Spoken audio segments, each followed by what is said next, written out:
என் நெஞ்சில் குடியிருக்கும்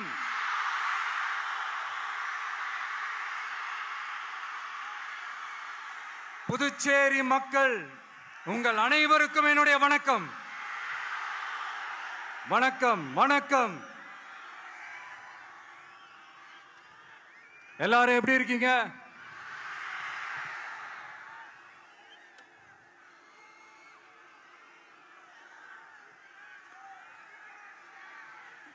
இந்த ஒன்றிய அரசுக்கு தான் தமிழ்நாடு ஒரு தனி மாநிலம், புதுச்சேரி ஒரு தனி யூனியன் பிரதேசம். அவங்களுக்கு தான் தமிழ்நாடு தனி, புதுச்சேரி தனி, இப்படிலாம் இருப்பாங்க. ஆனா நமக்கெல்லாம் அப்படி கிடையாதுங்க. நாமெல்லாம் வேறு வேறு கிடையாது. நாம் எல்லாரும் ஒண்ணுதான்.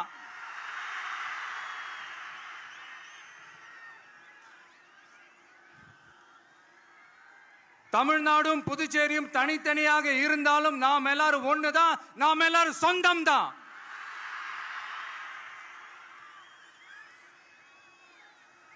வேற வேற வீட்டுல, வேற வேற ஊர்ல, வேற நாட்டுல, வேற ஸ்டேட்ல இருக்கிறதுனால நாம் எல்லாரும் சொந்தங்கள் இல்லைன்னு ஆயிட முடியுமா? அது எப்படி முடியும்? இப்ப பாத்தீங்களா, ஒருத்தருக்கு ஒருத்தர் பார்த்துக்கும் போது அந்த பாச உணர்வு, அதுதாங்க, அது மட்டும்தான். அது இருந்துட்டாலே போதும், வேற எதுவுமே தேவையில்லை.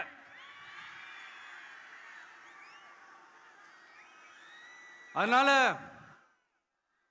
தமிழ்நாடு, புதுச்சேரி, கேரளா, கர்நாடகா, ஆந்திரா மட்டும் இல்ல, உலகத்துல எந்த மூலையில நம்ம வகைரா இருந்தாலும் அவங்க எல்லாருமே நம்மளோட உயிர் தான். அவங்க எல்லாருமே நம்மளோட உறவு தான்.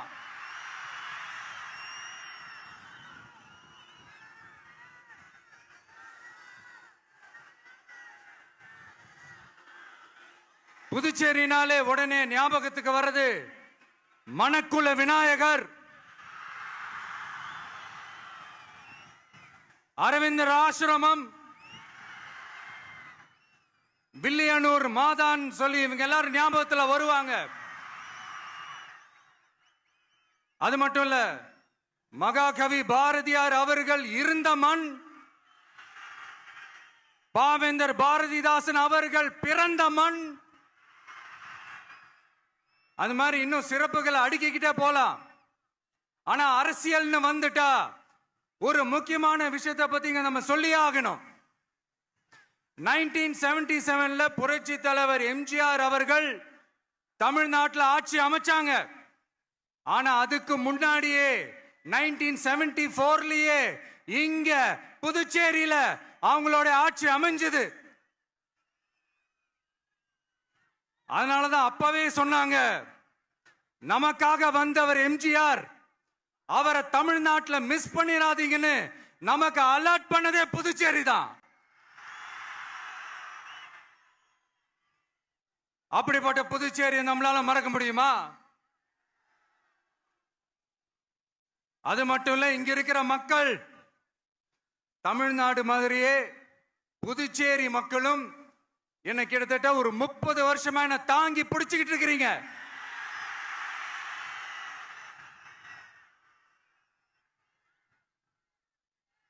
அதனால இந்த விஜய் தமிழ்நாட்டுக்கு மட்டும்தான் குரல் கொடுப்பான்னு நினைக்காதீங்க.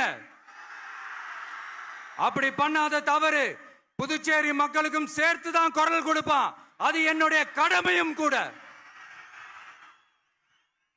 அதனாலதான் இங்க நீங்க ஃபேஸ் பண்ற பிரச்சனைகளை பத்தி இன்னைக்கு நான் பேசுறதுக்காக வந்திருக்கிறேன். அது மட்டும் இல்ல, இந்த புதுச்சேரி கவர்மெண்ட்டை பத்தி நாம சொல்லியே ஆகணும். இது டெஃபினட்டா தமிழ்நாட்டில் இருக்கிற மாதிரி நம்ம திமுக கவர்மெண்ட் மாதிரி கிடையவே கிடையாது. ஏன்னா வேற ஒரு அரசியல் கட்சி நடத்துற நிகழ்ச்சியாகவே இருந்தாலும் அந்த நிகழ்ச்சிக்கு தன்னெழுச்சியா வர நம்ம மக்களுக்கு பாதுகாப்பு கொடுத்து பாரபட்சமே காட்டாம இந்த கவர்மெண்ட் நடந்துகிட்டு இருக்கிறாங்க. அப்படிப்பட்ட இந்த புதுச்சேரி கவர்மெண்ட்டுக்கும் நம்ம புதுச்சேரி சிஎம் சார் அவர்களுக்கும் இந்த நேரத்தில் என்னுடைய மனப்பூர்வமான நன்றிகளை தெரிவிச்சுக்கிறேன். இத பார்த்தாவது தமிழ்நாட்டில் இருக்கிற அந்த திமுக கவர்மெண்ட் கத்துக்கிட்டா நல்லா இருக்கும்.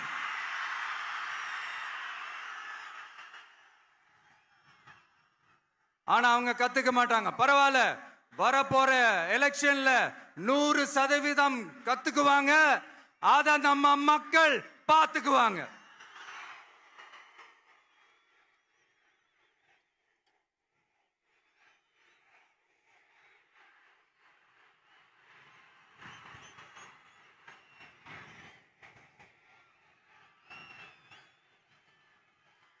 புதுச்சேரியில் இருக்கிற கவர்மெண்டோட கூட்டணி ஆட்சியில இருந்தாலும் புதுச்சேரிய ஒன்றிய அரசு எதிலையுமே கண்டுக்கல என்றது புதுச்சேரி மக்களான உங்களுக்கு நல்லாவே தெரியும்.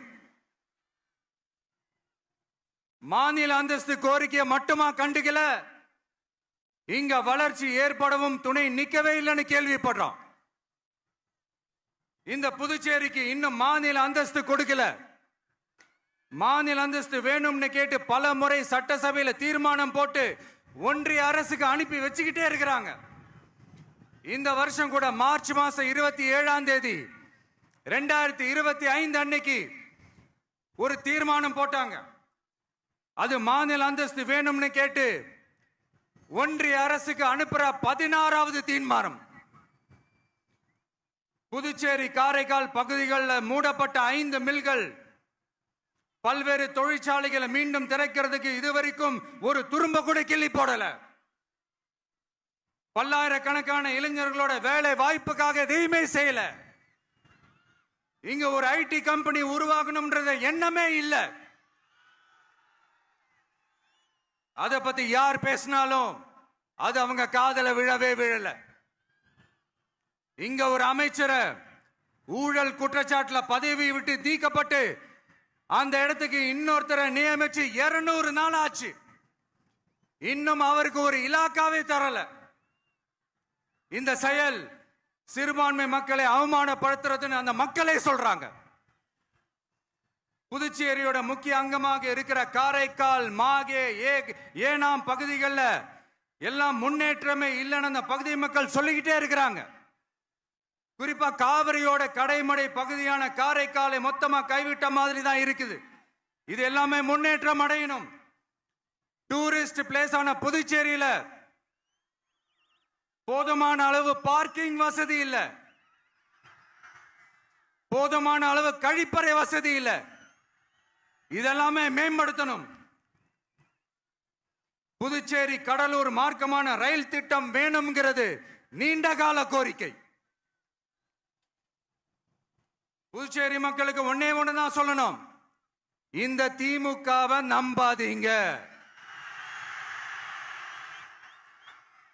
அவங்களுக்கு உங்களை நம்ப வச்சு ஏமாத்துறது தான் அவங்க வேலையே.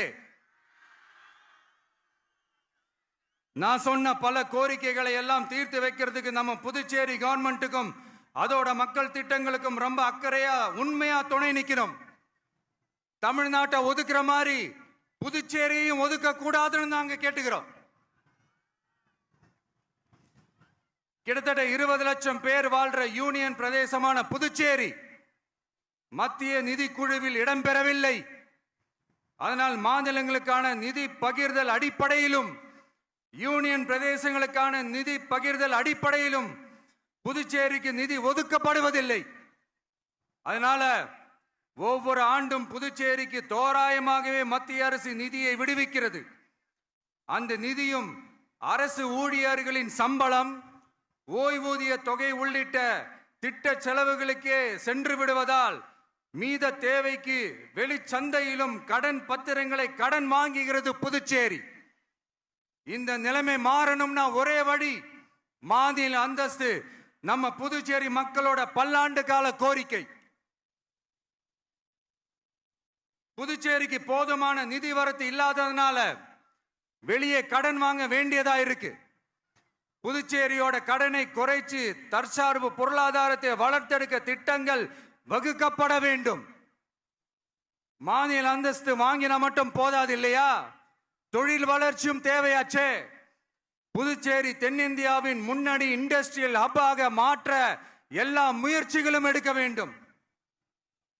இந்திய அளவில் ரேஷன் கடைகளே இல்லாத மாநிலம் புதுச்சேரி தான்.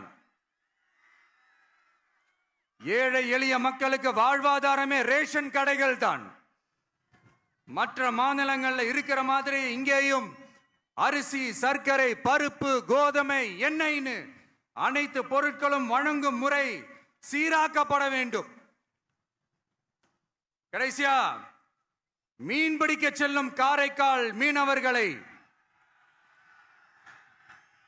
அடிக்கடி கைது செய்யும் இலங்கை கடற்படை அவர்களின் படகுகளையும் பறிமுதல் செய்து விடுகிறது.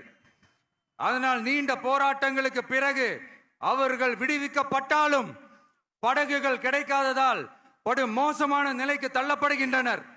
இந்த நிலை மாற வேண்டும். நான் மறுபடியும் சொல்றேன், இந்த விஜய் புதுச்சேரி மக்களுக்காகவும் எப்பவும் துணை நிற்பான். வரப்போற புதுச்சேரி தேர்தல் களத்துல நம்மளுடைய தமிழக வெற்றி கழகத்தின் கொடி பட்டொளி வீசி பறக்கும். கான்பிடென்டா இருங்க, நல்லதே நடக்கும். வெற்றி நிச்சயம். மீண்டும் சந்திக்கும் வரை நன்றி, வணக்கம்.